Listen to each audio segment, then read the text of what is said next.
ಭಾರತದ ವಿರುದ್ಧ ಪಾಕಿಸ್ತಾನ ಬಿಗ್ ಸಂಚು. 16 ತಿಂಗಳಲ್ಲಿ 6 ಸ್ಯಾಟಲೈಟ್ ಉಡಾವಣೆ. ಎಸ್ ವೀಕ್ಷಕರೇ, ಇದು ನಿಜಕ್ಕೂ ಆತಂಕಕಾರಿ ವಿಷಯ. ಆಪರೇಷನ್ ಸಿಂಧೂರ್ ಬಳಿಕ ಪಾಕಿಸ್ತಾನ ಭಾರತದ ಮೇಲೆ ಸಂಚು ರೂಪಿಸ್ತಾ ಇದೆ. ಅದರ ಜೊತೆ ಚೀನಾ ಕೂಡ ಸೇರಿಕೊಂಡಿದೆ ಅನ್ನೋದು ಆಘಾತಕಾರಿ ವಿಷಯ. ಎಸ್ ವೀಕ್ಷಕರೇ, ಭಾರತದ ಏಟಿಗೆ ಕುತಂತ್ರಿ ಪಾಕಿಸ್ತಾನ ಸೈಲೆಂಟ್ ಆಗಿದೆ ಅಂತ ಅಂದುಕೊಂಡಿದ್ವಿ. ಆದ್ರೆ ಒಳಗೊಳಗೆ ಬಿಗ್ ಸಂಚು ಮಾಡಿದೆ ಅನ್ನೋದು ಸ್ಫೋಟಕ ವರದಿಯಿಂದ ಹೊರಬಿದ್ದಿದೆ. ಗಡಿಯಲ್ಲಿ ಬಂದೂಕುಗಳು ಸದ್ದಿಲ್ಲದೆ ಇರಬಹುದು, ಆದರೆ ಆಕಾಶದಲ್ಲಿ ಮಾತ್ರ ಪಾಕಿಸ್ತಾನ ಭಾರತದ ವಿರುದ್ಧ ಬಾಹ್ಯಾಕಾಶ ಯುದ್ಧವನ್ನೇ ಶುರು ಮಾಡಿದೆ. ಹೌದು, ಕಳೆದ 16 ತಿಂಗಳಲ್ಲಿ ಭಾರತದ ಪ್ರತಿಯೊಂದು ಚಲನವಲನವನ್ನ, ನಮ್ಮ ಸೈನಿಕರ ಪ್ರತಿ ಹೆಜ್ಜೆಯನ್ನ 24 ಗಂಟೆಯೂ ಮಾನಿಟರ್ ಮಾಡೋಕೆ ಪಾಕಿಸ್ತಾನ ಆಕಾಶದಲ್ಲಿ ಸ್ಪೈಸ್ ಸ್ಯಾಟಲೈಟ್ ಅಂದ್ರೆ ಗೂಢಚಾರಿ ಉಪಗ್ರಹಗಳ ಒಂದು ಬೃಹತ್ ಸೈನ್ಯವನ್ನೇ ಕಟ್ಟಿ ನಿಲ್ಲಿಸಿದೆ. ಬರೋಬ್ಬರಿ 6 ಸ್ಯಾಟಲೈಟ್ ಉಡಾವಣೆ ಮಾಡಿದೆ. ಎಸ್, ಹಾಗಾದ್ರೆ ಪಾಕಿಸ್ತಾನ ಉಡಾವಣೆ ಮಾಡಿರುವ 6 ಉಪಗ್ರಹಗಳ ತಾಕತ್ತು ಎಂತಹದ್ದು? ಪಾಕಿಸ್ತಾನಕ್ಕೆ ಭಾರತದಿಂದ ಸಿಕ್ಕ ವರದಿ ಏನು? ಪಾಕಿಸ್ತಾನದ ಸಂಚು ಏನು? ಒಂದು ಕಂಪ್ಲೀಟ್ ರಿಪೋರ್ಟ್ ಇಲ್ಲಿದೆ, ಬನ್ನಿ ನೋಡೋಣ. ಏನಿದು ಪಾಕ್ ಸ್ಪೇಸ್ ಆಪರೇಷನ್? ಈ ಉಪಗ್ರಹಗಳ ಕೆಲಸ ಏನು?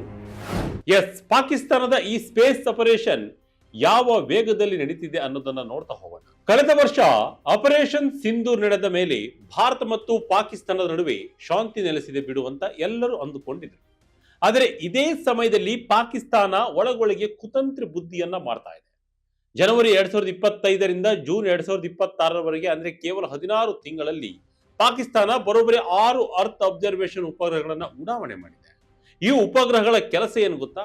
ನೀವು ಪ್ರತಿ 2 ದಿನಕ್ಕೊಮ್ಮೆ ಭಾರತದ ಇಡೀ ಭೂಪ್ರದೇಶವನ್ನ ಸ್ಕ್ಯಾನ್ ಮಾಡುತ್ತವೆ. ಹೌದು ವೀಕ್ಷಕರೇ, ನಮ್ಮ ರಕ್ಷಣಾ ನೆಲೆಗಳು, ನಮ್ಮ ಹಡಗುಗಳ ಸಂಚಾರ ಅಷ್ಟೇ ಅಲ್ಲ, ನಾವು ಬಚ್ಚಿಟ್ಟಿರುವ ಯುದ್ಧ ಟ್ಯಾಂಕ್ಗಳನ್ನು ಕೂಡ ಈ ಉಪಗ್ರಹಗಳು ಅತ್ಯಂತ ಸ್ಪಷ್ಟವಾಗಿ ಪತ್ತೆ ಹಚ್ಚಬಲ್ಲವು. ಇದು ಅಕ್ಷರಶಃ ಭಾರತದ ಭದ್ರತೆಗೆ ಎದುರಾಗಿರುವ ಅತಿ ದೊಡ್ಡ ಕಂಟಕ. ಪಾಕಿಸ್ತಾನದ ಈ ಬುಲೆಟ್ ವೇಗದ ರಹಸ್ಯವೇನು? ಪಾಕ್ ಉಡಾವಣೆ ಮಾಡಿದ ಉಪಗ್ರಹಗಳು ಯಾವ್ಯಾವು? ಪಾಕಿಸ್ತಾನದ ಬಾಹ್ಯಾಕಾಶ ಸಂಸ್ಥೆಯಾದ ಸುಪಾರ್ಕೋ 1961ರಲ್ಲಿ ಸ್ಥಾಪನೆಯಾದಾಗಿಂದ 2024ರವರೆಗೆ ಕೇವಲ 9 ಉಪಗ್ರಹಗಳನ್ನು ಉಡಾವಣೆ ಮಾಡಿತ್ತು. ಆದರೆ ಜನವರಿ 2025ರಿಂದ 26ರ ನಡುವೆ ಕೇವಲ 16ರಿಂದ 6 ಉಪಗ್ರಹಗಳನ್ನ ಕಕ್ಷೆಗೆ ಸೇರಿಸಿದೆ.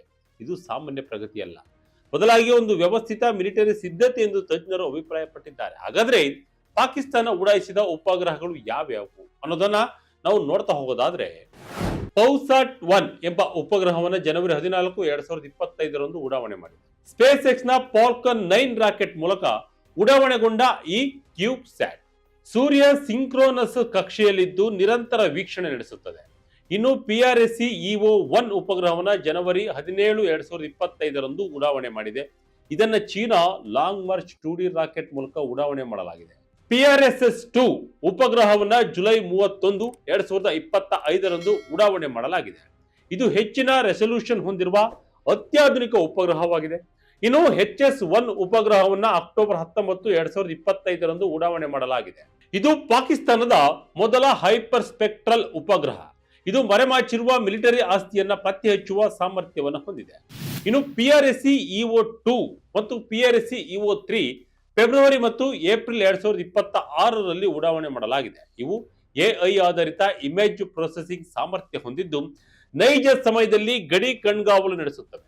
ಇದರ ಹಿಂದೆ ಚೀನಾ ಕುಮ್ಮಕ್ಕು ಇರುವುದು ಗೊತ್ತೇ ಇದೆ. ಚೀನಾದ ತಾಂತ್ರಿಕ ಬೆಂಬಲ ಇಲ್ಲದಿದ್ದರೆ ಪಾಕಿಸ್ತಾನ ಇವತ್ತು ಈ ಮಟ್ಟಕ್ಕೆ ಬೆಳೆಯೋಕೆ ಸಾಧ್ಯನೇ ಇರಲಿಲ್ಲ. ಕಾಶ್ಮೀರದ ಮೇಲೆ ಲೇಸರ್ ಫೋಕಸ್. ಏನಿದು 38 ಡಿಗ್ರಿ ಆರ್ಬಿಟ್ ರಹಸ್ಯ? ವೀಕ್ಷಕರೇ, ಅಮೆರಿಕದ ಬಾಹ್ಯಾಕಾಶ ಸಂಸ್ಥೆಯಾದ ಸ್ಪಾಕ್ ಇತ್ತೀಚೆಗೆ ಒಂದು ಶಾಕಿಂಗ್ ವಿಷಯವನ್ನ ಬಯಲು ಮಾಡಿದೆ. ಸಾಮಾನ್ಯವಾಗಿ ಇಂತಹ ಉಪಗ್ರಹಗಳು ಇಡೀ ಪ್ರಪಂಚವನ್ನ ನೋಡೋಕೆ ಸನ್ ಸಿಂಕ್ರೋನಸ್ ಆರ್ಬಿಟ್ ನಲ್ಲಿ ಇರುತ್ತವೆ. ಆದರೆ ಪಾಕಿಸ್ತಾನದ PRSC EO-3 ಉಪಗ್ರಹ ಮಾತ್ರ ಅತ್ಯಂತ ವಿಚಿತ್ರವಾದ ಕಕ್ಷೆಯಲ್ಲಿದೆ. ಇದು ಕೇವಲ 38 ಡಿಗ್ರಿ ಓರೆಯಾದ ಕಕ್ಷೆಯಲ್ಲಿ ಸುತ್ತಾ ಇದ್ದು, ಇದರ ಸಂಪೂರ್ಣ ಗಮನ ಕೇವಲ ಭಾರತ ಮತ್ತು ಪಾಕಿಸ್ತಾನದ ಮೇಲೆ ಮಾತ್ರ ಇದೆ. ಹೌದು, ಇಡೀ ಪ್ರಪಂಚವನ್ನ ನೋಡುವುದನ್ನು ಬಿಟ್ಟು ಈ ಉಪಗ್ರಹ ಕೇವಲ ಕಾಶ್ಮೀರ ಮತ್ತು ಉತ್ತರ ಭಾರತದ ಗಡಿಯನ್ನೇ ಪದೇ ಪದೇ ಸ್ಕ್ಯಾನ್ ಮಾಡ್ತಾ ಇದೆ. ಅಂದ್ರೆ ಒಂದು ದಿನಕ್ಕೆ 16 ಬಾರಿ ಇದು ಭಾರತದ ಮೇಲೆ ಹಾದು ಹೋಗುತ್ತೆ. ಇದರಿಂದಾಗಿ ಭಾರತೀಯ ಸೇನೆಯ ಪ್ರತಿಯೊಂದು ಸಣ್ಣ ಮೂಮೆಂಟ್ ಕೂಡ ಪಾಕಿಸ್ತಾನಕ್ಕೆ ಲೈವ್ ಆಗಿ ಸಿಗ್ತಾ ಇದೆ. ಇದು ಅಕ್ಷರಶಃ ನಮ್ಮ ರಕ್ಷಣಾ ರಹಸ್ಯಗಳನ್ನ ಕದಿಯೋಕೆ ಮಾಡಿರುವ ಮಾಸ್ಟರ್ ಪ್ಲಾನ್. ಹೈಟೆಕ್ ಕ್ಯಾಮೆರಾ ಕತ್ತಲಲ್ಲೂ ಕಾರ್ಯಾಚರಣೆ, ಬಚ್ಚಿಟ್ಟ ಟ್ಯಾಂಕ್ ಶಸ್ತ್ರಾಸ್ತ್ರಗಳ ಪತ್ತೆ. ಪಾಕಿಸ್ತಾನದ ಹತ್ತಿರ ಈಗಿರುವ ಉಪಗ್ರಹಗಳು ಸಾಮಾನ್ಯವಲ್ಲ. ಇವುಗಳಲ್ಲಿ ಹೈಪರ್ ಸ್ಪೆಕ್ಟ್ರಲ್ ಇಮೇಜಿಂಗ್ ತಂತ್ರಜ್ಞಾನ ಇದೆ. ಇದು ಎಂತಹ ಪವರ್ ಗೊತ್ತಾ? ನಾವು ಯಾವುದಾದರೂ ಮಿಸೈಲ್ ಅಥವಾ ಟ್ಯಾಂಕ್ ಅನ್ನ ಬಲೆ ಹಾಕಿ ಅಥವಾ ಗಿಡ ಮರಗಳ ಕೆಳಗೆ ಬಚ್ಚಿಟ್ಟಿದ್ರೂ ಸಹ ಈ ಉಪಗ್ರಹಗಳು ಅದರ ಕೆಮಿಕಲ್ ಕಂಪೋಸಿಷನ್ ಅನ್ನ ಪತ್ತೆ ಹಚ್ಚಿ ಅದು ಟ್ಯಾಂಕ್ ಅಂತ ಹೇಳಿಬಿಡುತ್ತೆ. ಹೌದು, ಮನುಷ್ಯನ ಕಣ್ಣಿಗೆ ಮತ್ತು ಸಾಮಾನ್ಯ ಕ್ಯಾಮರಾಗಳಿಗೆ ಸಿಗದ ಮಾಹಿತಿಯನ್ನ ಇವು ಕಿತ್ತು ತರುತ್ತವೆ. ಅಷ್ಟೇ ಅಲ್ಲ, ಅರಬ್ಬಿ ಸಮುದ್ರ ಮತ್ತು ಹಿಂದೂ ಮಹಾಸಾಗರದಲ್ಲಿ ಭಾರತಕ್ಕೆ ಬರ್ತಿರುವ ಹಡಗುಗಳು ಎಲ್ಲಿವೆ ಅನ್ನೋದನ್ನು ಕೂಡ ಇವು ಟ್ರ್ಯಾಕ್ ಮಾಡ್ತಿದ್ದಾವೆ.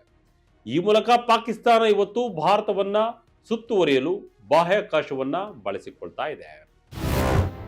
ಭಾರತದ ವಿರುದ್ಧ ಚೀನಾ ಪಾಕಿಸ್ತಾನ ಸಂಚು. ಬೈಡೌ ನ್ಯಾವಿಗೇಷನ್ ಮೂಲಕ ದಾಳಿಗೆ ಸಿದ್ಧತೆ. ಭಾರತದ ಇಸ್ರೋದ ಮಾಜಿ ಅಧಿಕಾರಿಯೊಬ್ಬರು ಹೇಳುವ ಪ್ರಕಾರ ಚೀನಾ ಮತ್ತು ಪಾಕಿಸ್ತಾನ ಇವತ್ತು ಮಾಹಿತಿಯನ್ನ ರಹಸ್ಯವಾಗಿ ಶೇರ್ ಮಾಡಿಕೊಳ್ತಿದ್ದಾರೆ. ಚೀನಾದ ಯವೋಗನ್ ಉಪಗ್ರಹಗಳು ಈಗಲೇ ಭಾರತದ ಪ್ರತಿ ಇಂಚಿನ ಮೇಲೆ ಕಣ್ಣಿಟ್ಟಿದೆ. ಈಗ ಪಾಕಿಸ್ತಾನಕ್ಕೆ ಚೀನಾ ತನ್ನ ಬೈಡೌ ನ್ಯಾವಿಗೇಷನ್ ಸಿಸ್ಟಮ್ನ ಆಕ್ಸೆಸ್ ನೀಡಿದೆ.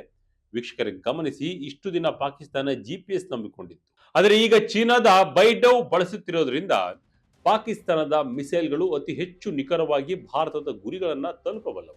ಆಪರೇಷನ್ ಸಿಂಧೂರ್ ಸಮಯದಲ್ಲಿ ಚೀನಾ ಈ ಎಲ್ಲಾ ಡೇಟಾವನ್ನ ಪಾಕಿಸ್ತಾನಕ್ಕೆ ನೀಡಿತ್ತು ಅನ್ನೋದು ಈಗ ಬಯಲಾಗಿರುವ ಕಹಿ ಸತ್ಯ.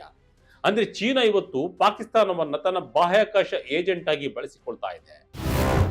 ಭಾರತಕ್ಕೆ ಎದುರಾಯಿತು ಸವಾಲು. ವೀಕ್ಷಕರೇ, ಒಂದು ಕಡೆ ಶತ್ರುಗಳು ಇಷ್ಟೊಂದು ಸ್ಟ್ರಾಂಗ್ ಆಗ್ತಿರುವಾಗ ಭಾರತ ಎಲ್ಲಿ ಎಡುತ್ತಾ ಇದೆ ಅನ್ನೋದು ಕೂಡ ಈಗ ಚರ್ಚೆಯನ್ನ ಹುಟ್ಟುಹಾಕಿದೆ. ಕಳೆದ ಒಂದು ವರ್ಷದಲ್ಲಿ ಭಾರತವು 3 ಅತ್ಯಂತ ಪ್ರಮುಖ ಸ್ಟ್ರಾಟಜಿಕ್ ಉಪಗ್ರಹಗಳನ್ನ ಕಳೆದುಕೊಂಡಿದೆ. EOS-N1 ಉಪಗ್ರಹ DRDO ನಿರ್ಮಿಸಿದ್ದ ಈ ಅತ್ಯಾಧುನಿಕ ಉಪಗ್ರಹವು ಪಾಕಿಸ್ತಾನದ ಉಪಗ್ರಹಗಳಿಗೆ ಟಕ್ಕರ್ ನೀಡಬೇಕಿತ್ತು. ಆದರೆ ಇದು ನಿಗದಿತ ಕಕ್ಷೆ ತಲುಪುವಲ್ಲಿ ವಿಫಲವಾಯಿತು. EOS-09 ಮಳೆ ಮತ್ತು ಮೋಡಗಳ ನಡುವೆಯೂ ಶತ್ರುಗಳನ್ನ ಪತ್ತೆ ಹಚ್ಚುವ ತಾಕತ್ತು ಇದಕ್ಕೆ ಇತ್ತು. ಆದರೆ ಇದು ಕೂಡ ಫೇಲ್ ಆಯಿತು. NavIC-02 ಭಾರತದ ಸ್ವಂತ ನೇವಿಗೇಷನ್ ಸಿಸ್ಟಮ್ನ ಒಂದು ಪ್ರಮುಖ ಉಪಗ್ರಹ. ಇದು ಕೂಡ ಉಡಾವಣೆಯ ಸಮಯದಲ್ಲಿ ತೊಂದರೆಯನ್ನ ಅನುಭವಿಸಿತು. ತಜ್ಞರ ಪ್ರಕಾರ ಇಸ್ರೋ ಇವತ್ತು ಚಂದ್ರಯಾನ ಮತ್ತು ಗಗನಯಾನದಂತಹ ಅದ್ದೂರಿ ಮಿಷನ್ಗಳ ಮೇಲೆ ಅತಿ ಹೆಚ್ಚು ಫೋಕಸ್ ಅನ್ನ ಮಾಡ್ತಾ ಇದೆ. ಆದರೆ ದೇಶದ ಭದ್ರತೆಗೆ ಬೇಕಿರುವ ಇಂತಹ ಸ್ಪೈ ಸ್ಯಾಟಲೈಟ್ಗಳ ಬಗ್ಗೆ ಸ್ವಲ್ಪ ಅಸಡ್ಡೆ ತೋರುತ್ತಿದೆ ಎಂದು ಹೇಳಿದ್ದಾರೆ. ಇನ್ಫಾರ್ಮೇಶನ್ ಅಂದ್ರೆ ಅದು ಯುದ್ಧದ ಅರ್ಧ ಗೆಲುವು. ಭಾರತದ ಮುಂದಿರುವ ದಾರಿಗಳು ಏನು?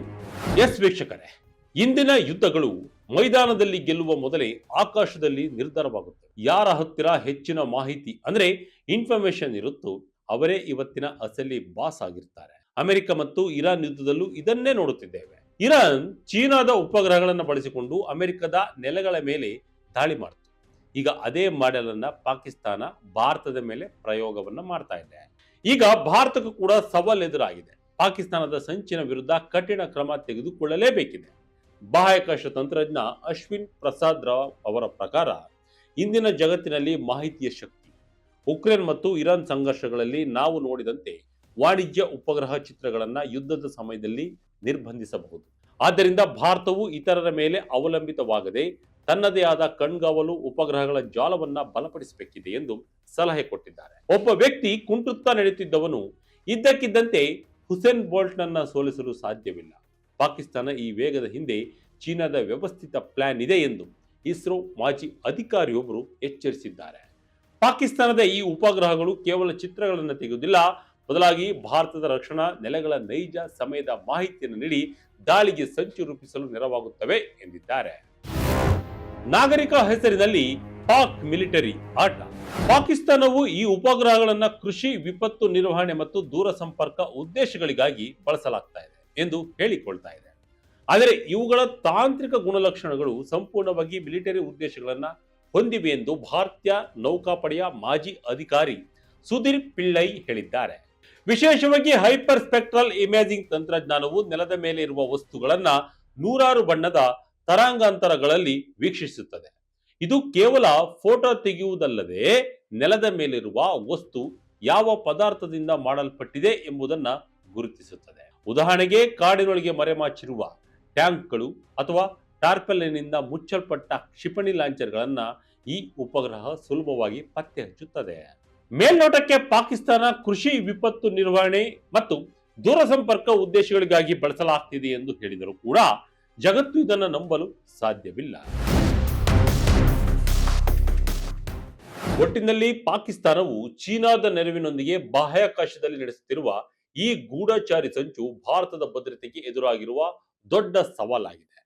ನಾಗರಿಕ ಉದ್ದೇಶದ ಮುಖವಾಡ ಧರಿಸಿ ಉಡಾವಣೆ ಮಾಡಲಾಗಿರುವ ಈ ಉಪಗ್ರಹಗಳು ಅಸಲಿಗೆ ಭಾರತದ ಪ್ರತಿ ನಡೆಯನ್ನ ಟ್ರ್ಯಾಕ್ ಮಾಡುವ ಮಿಲಿಟರಿ ಅಸ್ತ್ರಗಳಾಗಿವೆ. ಮಾಹಿತಿ ತಂತ್ರಜ್ಞಾನವೇ ಯುದ್ಧದ ಗೆಲುವನ್ನು ನಿರ್ಧರಿಸಿರುವ ಈ ಕಾಲದಲ್ಲಿ ಶತ್ರು ರಾಷ್ಟ್ರಗಳ ಈ ಬಾಹ್ಯಾಕಾಶ ಪೈಪೋಟಿಯನ್ನ ಭಾರತವು ಲಘುವಾಗಿ ಪರಿಗಣಿಸುವಂತಿಲ್ಲ. ಇಸ್ರೋ ಮತ್ತು ಡಿಆರ್ಡಿಒ ಜಂಟಿಯಾಗಿ ದೇಶದ ರಕ್ಷಣೆಗೆ ಬೇಕಾದ ಅತ್ಯಾಧುನಿಕ ಸ್ಪೈಸ್ ಸ್ಯಾಟಲೈಟ್ ಗಳನ್ನ ಯುದ್ಧೋಪಪಾದಿಯಲ್ಲಿ ಸಿದ್ಧಪಡಿಸಬೇಕಾಗಿದೆ. ಮಾಹಿತಿಯೇ ಶಕ್ತಿ ಎಂಬ ಮಂತ್ರದೊಂದಿಗೆ ಭಾರತವು ಬಾಹ್ಯಾಕಾಶದಲ್ಲಿ ತನ್ನ ಕಣ್ಗಾವಲನ್ನ ಬಲಪಡಿಸಿಕೊಂಡು ಶತ್ರುಗಳ ಕುತಂತ್ರಕ್ಕೆ ತಕ್ಕ ಪ್ರತ್ಯುತ್ತರ ನೀಡಬೇಕಾದ ಅನಿವಾರ್ಯತೆ ಇದೆ. ಪಾಕಿಸ್ತಾನದ ಈ ಸಂಚಿಗೆ ಭಾರತ ಹೇಗೆ ತಿರುಗೇಟು ಕೊಡುತ್ತೆ ಎಂಬುದನ್ನ ಕಾದು ನೋಡಬೇಕಿದೆ. ಇದಾಗಿತ್ತು ಈ ಕ್ಷಣದ ಅಪ್ಡೇಟ್. ಇದೇ ರೀತಿ ಅಪ್ಡೇಟ್ಗಳಿಗಾಗಿ Vijaya Kanaka website, YouTube page, Facebook page follow ಮಾಡ್ತಾ ಇರಿ. ಧನ್ಯವಾದಗಳು.